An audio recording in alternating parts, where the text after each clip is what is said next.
We cut about 5 songs together, but we cut a bunch of records. Not a bunch, but we cut a couple of records. 8 songs, 10 songs, you know.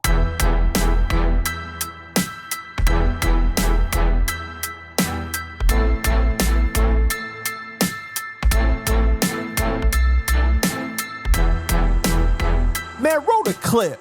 To truly understand this story, make sure you watch part 1 of this series as we deep dive into the urban legend of the Fatt Joe and Biggie album. It's February 28th, 2021, and Lil C's does an interview with Fat Man Scoop about why Biggie never responded to Tupac. That's why Big didn't make a record. In the very beginning, Big didn't rush in and make a diss track, and he like, yo, nah. And Big told everybody, if you make a record, I'm not with you. Don't call me, don't with me. If you respond to anything, you will be cut off. So none of us could do it because Junior Mafia is ready to respond. Kim was ready to respond. You know what I'm saying? So, but Big was like, nah, we not doing that. Because I just think Big was trying to leave it open so he can really just, yo, what's up, dog? Like, come on, my nigga. You talking to me? Like, what's up? And they just never got in touch with each other. They never ran into him. You never had those type of situations to where that opportunity could present itself. And I think that's why Big never really spoke on it, never really made records about it, because I always felt like he knew there was room to fix it. You know what I'm saying? And he wanted to fix it. I think that was his sign. Not say I think, I know. That was his sign of saying he wanted to fix it by not escalating it. You know what I mean? Because at the end of the day, your pride is your pride. You know, Nick was mad that he wasn't responding. You know, our street around us that really get busy in the streets. You know, they was like, yo, come on, dog. They like, nah, chill. I'm not doing it. But if shit come our way, we're gonna make sure we be on point and we're gonna handle our business. It's March 9th, 2021, and Fatt Joe does a live with Timbaland and Swizz Beatz and says Biggie and him recorded 5 songs. You know, I say stuff, Tim, and they always say I lie or I say too much. You know, I worked on an album with Biggie. We cut about 5 songs together. He was like, you the Latino Dawn, I'm the Black Dawn. And we was in that studio going crazy. It's verified by Puff Daddy and everybody. But we were like, I mean, I'm gonna keep it real. At the time, we were like dissing Tupac a lot and all that. And so that should have never seen the light of day, which is respectfully so. Because, you know, they both passed on, you know. But yeah, I worked with the B.I.G. for real. It's October 2021, and Napoleon of the Outlaws does an interview with The Art of Dialogue and talks about Biggie dissing Tupac after he died. So when Biggie was on the radio, they asked him about the death of Pac. He was like, I got my own problems. You know, I'm not worried. Like, it was more like the people looked at it took it as if he was being disrespectful and arrogant. And then when he freestyled the song Don't Kiss Goodnight or something like that, where he was like, I ain't mad at you. Like, bro, Pac is dead. You know what I mean? The whole time Pac was alive, you don't say nothing back. You know what I mean? He never said nothing back when Pac was alive. But when Pac died, he get on the air and people look at it like, now all of a sudden you dissing a person who's not alive, and you know, he's not allowed to defend himself. But you had the chance when Pac was alive. He could have done it while he was alive. And I think people would have just said, you know, that's respectful as a man. You know what I mean? But when Pac died, he did it. It just rubbed people the wrong way in California at that particular time. And even Sway, whoever was on the radio at that time, they was getting death threats. You know, they was calling the radio. Oh, wow. They was not the DJ. They was calling the radio threatening Biggie, saying he need to leave LA. One thing about, you know, West Coast, get a death threat, you got to take it serious. I think it was a move that, you know, from looking at interviews and stuff like that, it seemed like Biggie was a wise person. But when he did something like that, I think he was blinded by something. Coming out, I'm going back to Cali. Like, all these things seemed like he was just rubbing it in Pac's face. You know, when Pac was alive, you didn't come to Cali, but now he's dead. A song on the song, going back to Cali. He said something like, you know, put you in like 6, like, bury or whatever, ain't mad at you. Like, it was clear he was dissing Pac. Yeah, that was a dead giveaway when he said, I ain't mad at you. I remember at that particular time, we was angry, but I kept saying, like, why, you know, as a youngster at that time, I just said when he was alive, he was quiet. You know what I mean? But you don't wait till a man die. Like, you just gotta take that to your grave. You gotta say, you know what, I had my chance to diss him back, or I had my chance, but now he's dead, I have nothing, you know, I can't. You know, just some morals, some ethics that comes with it. But it seemed like he did the opposite. He waited till Pac to die and then diss him. You know what I mean? Then come to LA, say it on the radio, and people didn't take lightly to it, you know? It's December 2021, and Lil C's does an interview with Vlad TV and doubles down on previous comments he made, stating Biggie was very upset after hearing Hit 'Em Up, but told Junior Mafia to stand down. Although Junior Mafia was ready to make a record, Biggie told them, do not make a record. I will not fuck with you if you make a record. C says Biggie was hoping to repair the relationship with Tupac, and that's why he didn't want to go back at him. C says Biggie really wanted to see Tupac in person and see what the real energy was, and that Biggie was more hurt than anything because Pac and Big were close and they really knew each other. It's January 2022, and Lil Cease does an interview with The Art of Dialogue about the Fatt Joe and Biggie album. Seen an interview from Fatt Joe, and he said that him and Biggie was working on an album together, and he said that they had a whole lot of Tupac disses on the album. How you feel about him saying that? I never even saw him say that, but I don't think so.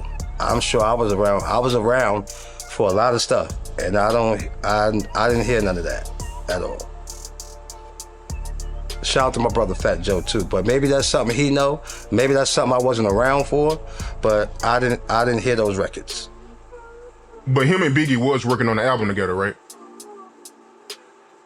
They was talking about working on some stuff, but I don't recall no records getting recorded. I never heard none of them. You know what I mean? So I can't speak on that, because I never heard the records. Big wasn't really trying to do diss songs to Pac. I mean, he was making it aware, little lines he may say in certain songs and situations like that, because I mean, obviously you can't stray away from it. People knew it was beef, but Big wasn't gonna put forth a full effort into a whole full song dissing Tupac. But I'm going to say some lines to let you know I'm aware of what you're doing. I hear it, and Big was kind of more like just sprinkling on it. On the Jay-Z record, if Faith had twins, she probably have Tupacs. He was he was kind of like, yeah, I'm letting you know I'm aware of it, but I'm gonna have fun with it, and I'm not gonna say too much, because Big didn't really want to make it that. He didn't want to thrive. He didn't want to add too much fuel to it, but I'm gonna let you know I hear you. You know what I'm saying? Like, I hear it, but I'm not gonna sit here and put my full attention into making songs, and then you make one, and we're gonna go back and forth and do this. That wasn't Big energy, but he would definitely tap into some lines sometimes just to let him know, like,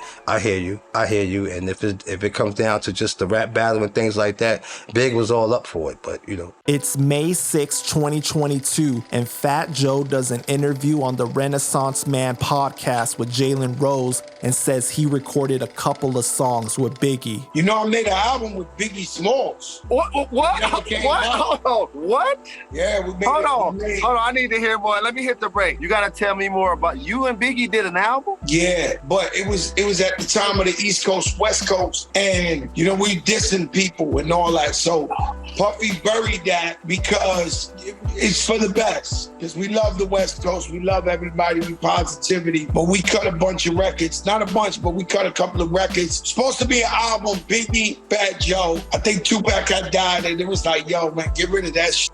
Like, you know what I'm saying? And not to double down on it, but I have to ask, can you think of the name of it, or a name or a title of something? I don't think the name, but it was just violence. It was just like foul shit.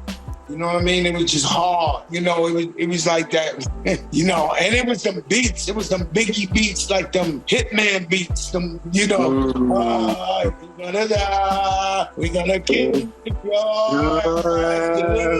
Like type of shit. Them fucking music with the violins and shit. Oh, crazy. You right. That. It's July 2022, and Napoleon of the Outlaws does an interview with Cam Capone News about the Fatt Joe and Biggie album. In a live that Fatt Joe was on maybe a year or two ago, Yes. he said that him and Biggie recorded unreleased Tupac diss records. How do you think things would have went had some of these songs been released when Tupac was alive? I think it would have been some more, because I know Fatt Joe personally. He a real dude. I think it would have been some problems. Like, cause he would have stood up and we would have been standing up together. Like, none of us were backing down. You know what I mean? So I think it would have probably been worse than what it was if them albums would have came out. Cause then Pac would have dissed Fatt Joe, and then we would have dissed, and then you know what I mean. He was with them wild Puerto Ricans, and we also got our crazy side of us too. I think it would have probably been a lot of more deaths, a lot of bloodshed, definitely. It's November 10th, 2022, and Fatt Joe does an interview with Ebro and says Diddy stopped the Biggie collab from happening. Biggie says, yo, Joe, let's do a song. We did a whole album together, but he said, let's do a song for you, Joe. So Don Cartagena is supposed to have Biggie on there. Nobody ever heard this story. Don Cartagena is supposed to have Biggie on there. Puffy curved it and said, nah, Playboy, you do, because Biggie was number one, number Going two, crazy. he was the biggest guy on earth. So Puffy was curving it, and Biggie said, yo, Puffy hating, God. He didn't even lie. He was like, yo, he hating. He ain't trying to let me get on the song, this and that, you my brother. I go to the nightclub. I don't remember, it was somewhere where Puff and them used to be all the time. I go with some scary dudes. I took the animals with me. And I go, this is early Fatt Joe. I don't know if I'm gonna blow. I'm not rich. Big Pun ain't even blow yet. I'm like, yo, Playboy, let me holler at you right quick. So he, one of them infamous, almost a Suge Knight type of thing. Fatt Joe was on that type of shit with him. Yo, Big my man, this, that, and Puff was my man. So I'm like, yo, you hating on it, this and that. He didn't lie. He turned around and said, yo, Playboy, he's number one and number two, number three, but guess what? I'll do the song with you. And that's when Puff Daddy was the biggest guy in the universe. I was like, maybe I'll take Puff Daddy or Don Cartagena. And so that's how Don Cartagena came about. Wow. So really crazy. Nobody knows that story. No, I never that's told wild. that story. It's July 2023, and Fatt Joe does an interview with Cam Capone News and says the Biggie album had 8 to 10 songs recorded. And you guys were gonna make an album together. Yeah. That's crazy. And we made a bunch of songs. You know what I'm saying? But they was like really disrespectful and hateful. And so he died and Tupac died. And it was like, yo, bro. You know what I mean? So they might have burnt them shits, to be honest with you. Because, it was distasteful. You know what I'm saying? After the fact. And how many songs did you guys do? I don't know, but a couple. Not maybe 8 songs, 10 songs, like that. Man. He was going. Who produced it? All the hitmen, like D-Dot, Stevie J, main shit. Like, this is Bad Boy at his prime. And were you working with Puff? Were you ever gonna sign with Bad Boy or anything? Yeah, I was gonna sign with Puff. So Biggie wanted me to be what I was. You know what I mean? He was like, yo, you the Spanish Don, I'm the Black Don. We gonna kill a game. And Puff was gonna sign me. But then Atlantic Records heard that Puff was gonna sign Fatt Joe, and they gave me an offer I couldn't refuse out of this world. Still came to Puffy out of loyalty and said, yo, look, they gave me this deal. It's for millions and millions of dollars. I didn't even deserve it yet. Like, I didn't earn it yet. All I had was like flojos, just like they was probably off the hype that I was doing an album with Biggie, and was like, yo, Dad, we need this guy Fatt Joe. So then Puff said, damn, Playboy, I ain't gonna give you that. You better go take that. So I went over there in Atlantic and signed a multi-million-dollar deal. Do you regret it?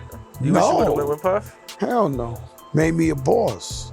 You know what I'm saying? I came into this game, since I was 14, I've been a boss. So I came into this game to have my own shit anyway. So, we formed Terror Squad, and that's how we put out the Terror Squad compilations and signed artists and signed Big Pun and so forth and so forth. I'm a boss, man. So they give you your own too. My own shit. It's July 17th, 2023, and Cuban Link does an interview with the great Panda Chop and says the Fatt Joe Biggie album doesn't exist. But I know Biggie.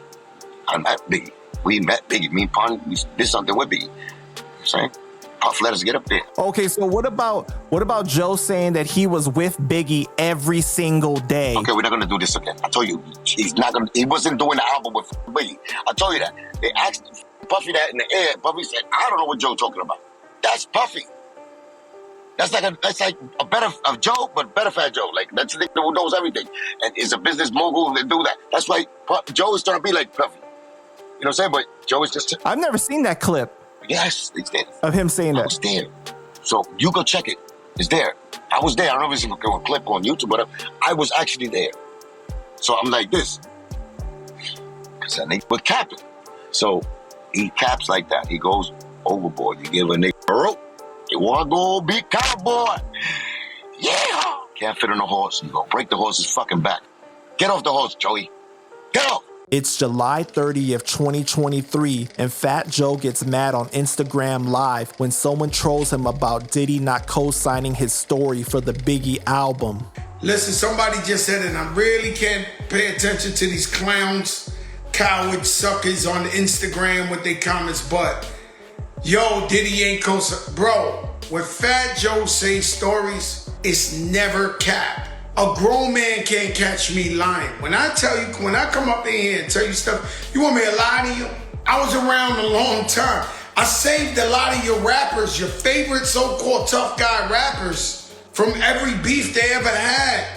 I'm not lying to you guys. I don't cap. I'm 1,000%. But you know what happens is every time I say something, somebody will come along the line somewhere else. A Bone Thug just say, yo, Fatt Joe saved us from Wu-Tang. You know, Common Sense will come. Common will come and say, Fatt Joe saved my life. You know, somebody else will come. Busta Rhymes could tell you we saved them from 10,000 fights. You know, anybody you name. You know, when I tell these stories, and I'm not disrespecting my people, I tell true stories. And so it's hard for cowards to understand it because you the type of guys that get smacked on the back of your neck and keep it walking. I'm not that guy. I'm the guy who knew 30 guys was gonna beat the shit out of me. I come outside and punch the toughest guy in his face. And boy, have I lost 1 million fights. And so yeah, I know these guys are like, I know that's what they do. It's sad, man. Some of this Instagram is sad because people lie to themselves. You know, because, you know, misery loves company and people, you know, if they're miserable, you know, they hate to see somebody happy, somebody smile. It's August 8th, 2023, and Star from the Star Report addresses Fatt Joe saying D-Dot produced on the album. Joe, you're out of control. Fatt Joe, you're out of control, man. Nobody wants to disrespect you, Joe. You're younger than me, you know? I saw you coming up doing all that extra shit, you know? You've held down hip-hop, you know, for a lot of years, decades. You've fed a lot of niggas, you know? Your whole team has flipped on you. That's another story, but you gotta get help. And Troll Babies, if you don't know who the mad rapper is, Google it. T-Dot Derek Angeletti. Fatt Joe says D-Dot and Stevie J produced the tracks with him and Biggie. Joe, the mad rapper, don't know what the you're talking about, Joe. That's all safe right now. Fatt Joe said out of his own Roast Compoya mouth that the hitmen produced those tracks, Stevie J and D-Dot. He said it. That same day, the mad rapper, aka D-Dot, had released a skit addressing the Fatt Joe and Biggie album. Where are these tracks? I reached out to Stevie J. I reached out to my homie, D-Dot Derek Angeletti. Hello? Now, hang on a second. Sir, are you from New York? I need New York niggas on the line heavy tonight. You from New York? Yeah, who's asking? Star Report. I'm your host, Star. Welcome to the show. Yo, Emergency broadcast edition. Oh, okay? well, what's the emergency? Let's get down to business. Did Fatt Joe record like 8 to 9 to 10 tracks with Notorious B.I.G.? Oh, it's coming out? Okay. Hey, yo, son. Come here, son. Yo, son, come here, yo. What's up, that Biggie Fatt Joe album is finally coming out. Come here, son. Say word, yo. After 25 years, man, the album nobody ever heard, yo. He doesn't know. Man, thank you, Fatt Joe. Thank you, Thank you, Jesus. So what's going on? How we get paid? What's going on? Money. Money. Sir, listen to me carefully. Whoa. Son, yo, son, is this one of them LGBTQIP radio stations, son? Look, you gotta let me know now. Hang on a second. I want to put this on the. Can you see that? Yo, son. Yo, what is he? Yo, son, I believe it. And you guys were gonna make an album together. Yeah. That's crazy. And we made a bunch of songs. Oh, well, I ain't got no copy. Yeah, me either. But it was like really disrespectful and hateful and so he died and Tupac died and it was like, yo, bro. Yeah, R.I.P. They might have burnt them shits, to be honest. What? Huh? Because, you know, it was distasteful, you know what I'm saying, after the fact. What? And how many songs did you guys do? I don't know, but a couple. Not you don't maybe know? 8 songs, 10 songs. You know, Damn, Little Kim didn't even have that many with him. like that. So you trying to tell me that album is not coming out because they burnt it? They burnt it. He doesn't know if it's been lost. Something about a fire or a flood. Fire, flood. What? Noah came or something? What happened? Wait, They burned Biggie? He doesn't know. Who would have sanctioned that? Biggie Smalls lyrics. Unbelievable. Hey, yo, so you trying to be funny? This ain't the time to be funny. You know what I'm saying? Nah, I'm just saying it's unbelievable. It was just unbelievable. Oh, I see what you're saying. My bad. Yeah, my bad, son, my we bad. broke you playing. This could have been a breakthrough. Is this cap? Okay. The album we recorded in secrecy, yeah, behind closed doors that nobody knew about. Not even the engineer in the studio, no cassettes, no dads, no witnesses, no nothing. That's the album you talking about? I'm not gonna call him a liar. However, They burnt it. he says 8 to 10 tracks. Oh, my God. All right, what about that Jay-Z and Craig Mack album I wrote? What about that one? Is that coming out? That they burnt that too? Oh, no. Oh, y'all niggas is wildin'. You don't know about that album? I mean, we recorded it in the same place. Yeah, you know the secret location. You know the You secret. know, Joe has been doing the most, all Oh, right? God, there's more? Like, there can't be more. Who produced it? All the hitmen. The Hitman. Oh. Like D-Dot, D-Dot. Stevie J. Stevie Oh, J. they dope, though. They dope. Main shit. Like, you know, this is Bad Boy at his prime. What? Yo, son, I did all those beats, yo. I wrote all of that shit, son. I wrote Fatt Joe and I wrote Biggie parts, yo. Word.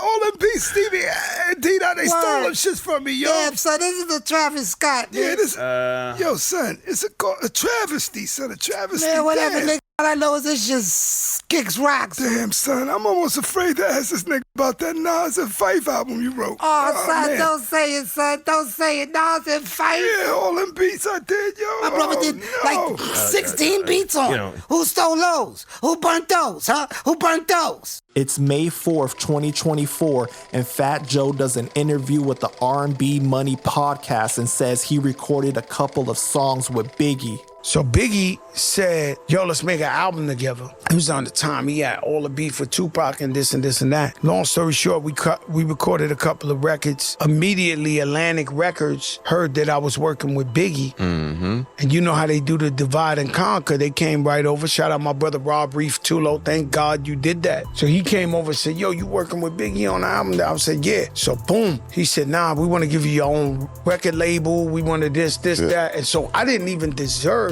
my own record label. You know what I'm saying? I didn't even deserve my own record label because I was just on a bum record label and I ain't really sell no records or nothing like that because they said, yo, anything Puff touching, anything Biggie touching, anybody touching like that, getting that, the shit about to go, get them. So we went you up get a there, label deal off of that. and millions. And millions. You got a label deal off of a conversation. We heard niggas talking, Yeah. yo, Joe and Biggie working on something. Social currency. That's it. Social currency at the time. It wasn't social media. It wasn't nothing like that. Yeah. But they heard the hype and it was like boom. And I remember I showed Puff Daddy the contract and he read it. He said, "Oh, Playboy, you got to sign that. I ain't giving you. I'm not giving you nothing like that, Playboy. Good for you, man. This, that." And that's how I got my record label deal. You know, the Terror Squad Productions and Entertainment. But I always been on my own shit. It's November 13th, 2024, and Cuban Link calls Fatt Joe a liar. I always told y'all that I got the chance to meet Biggie. Puffy introduced us to him. He said, "What's up?" to everybody. And then he told us, he said, Puffy told Big, "Hey, yo, tell them what you want from them so they could do it in the studio." You know what I'm saying? Maybe they could do it. You know, because you say you wanted some Spanish shit. You know what I'm saying? And, Pun and Joe, we was there. And Pun looked at me once. We heard Biggie say, "Yo, I just want some gangster shit. I just want some like Scarface shit in the beginning of this song. Cause I'm gonna do it, tell a story and stuff. So I want, you know what I'm saying, some Spanish shit, like in front in the intro. You know what I'm saying? Some guys talking like deal went wrong. You know what I'm saying? Like Scarface, like the Hector scene in Scarface. They know me, like Joe and Pun know that I know how to speak Spanish. You know what I'm saying? So me and Pun went in there first. So I was like, "Yeah, Castillo, ¿qué pasa? ¿Quién quiere problema?" You know what I'm saying? They're talking that Spanish shit, and Pun was just ad-libbing me. Like, yeah, así, ¿qué quieres así, no? You know, so we were just in there talking and y'all could hear this. So then after me and Pun went and did our stuff, Biggie was like, yeah, he was hyped up. Then Joe went in there and he put his spice on top on a separate track by himself. You know what I'm saying? So he could be part of it. So he's supposed to be us three. That was on the B.I.G. Fatt Joe album. He's lying. You press play. That was for Biggie's album. That was for I mean, it ain't been Life After Death. You hear it? Who's it produced by? Yo, we need D-Dot to set the vocal. He played the intro and the music, but this is an artist. Stop it.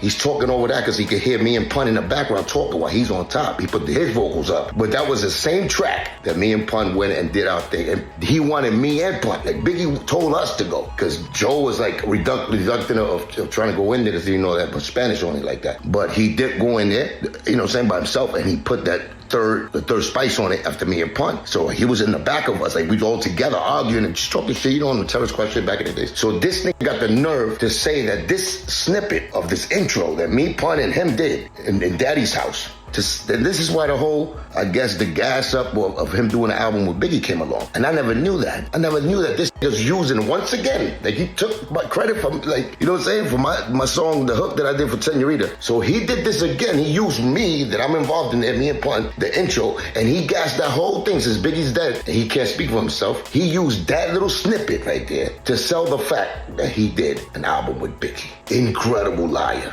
Disgusting. I never lied. Oh, wow, he never lied. Look at him.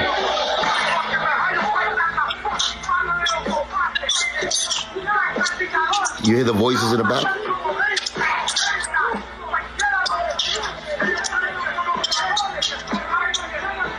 can hear that. Big Papa. So he sent me an intro.